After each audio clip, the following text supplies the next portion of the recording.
पानी के जहाज की, क्या पॉलिसी है हज कमेटी? देखिए, हज पॉलिसी 2018 एक नई पॉलिसी के सिलसिले में काम चल रहा है। सुप्रीम कोर्ट ने एक डिसीजन किया है 2012 में, जिसमें हज सब्सिडी को ख़त्म किए जाने के बारे में कहा गया है। हमारी कोशिश है कि अगर हज सब्सिडी हम ख़त्म भी करते हैं तो जो गरीब हाजी हैं, जो गरीब लोग हैं, जो हज करने जाना चाहते हैं, उन पर बोझ ना पड़े। इसलिए हम एक ऑप्शन, एक मजबूत ऑप्शन पानी के जहाज़ का भी हम कर रहे हैं, जिसमें कि मुंबई अगर अब क्योंकि तमाम पहले तो 1995 से पहले पानी के जहाज़ से लोग हज यात्रा करते थे, लेकिन जो है वो उसके बाद वो पानी का जहाज़ जो जिससे यात्रा होती थी, अकबर नाम था, तो वो खस्ता हाल हुआ।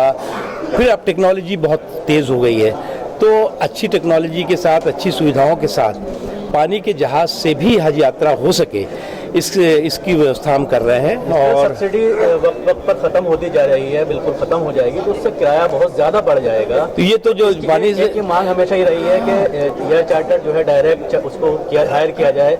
इस तरह से इंटरनेशनल फेयर अगर बात की जाए हज का, प्राइवेट वाले 60,000 का फेयर होता है, आपका और ज़्यादा जाता है। हाँ, ज़्यादा होता है। इसलिए वो उसको जब हम अभी नई पॉलिसी बनाएंगे तो ये सारी चीज़ें हम ध्यान में रखेंगे कि कम से कम, चाहे जहाज़ का हो वो भी कम से कम हो सके, और पानी के जहाज़ का तो डेफिनेटली जो है वो मोर देन 50% कम हो जाएगा, और आराम से जो है बहुत इजी 2 दिन के अंदर जो है वो मुंबई से हज 2-2.5 दिन के अंदर जद्दा पहुंच सकता है। आपने एक बिचौलिए की बात कही कि वहाँ पर एक बिचौलिया का रैकेट चलता है, हर साल किराया बढ़ा दिया जाता है, तो उसको किस तरह से आप? देखिए, हम बिल्कुल ट्रांसपेरेंट, बिचौलियों से मुक्त हम व्यवस्था चाहते हैं, और अगर किसी भी तरह से बिचौलियों का इन्वॉल्वमेंट है तो उसको हम जो है वो रहने नहीं देंगे, और हम बिल्कुल ट्रांसपेरेंट और ईमानदारी के साथ, पारदर्शिता के साथ वो, और जो हाजी अपनी गाड़ी कमाई के इकट्ठा करके जाता है उसके साथ किसी भी तरह की नाइंसाफ़ी नहीं होने देंगे। कमेटी की आईएएस की कोचिंग होती थी,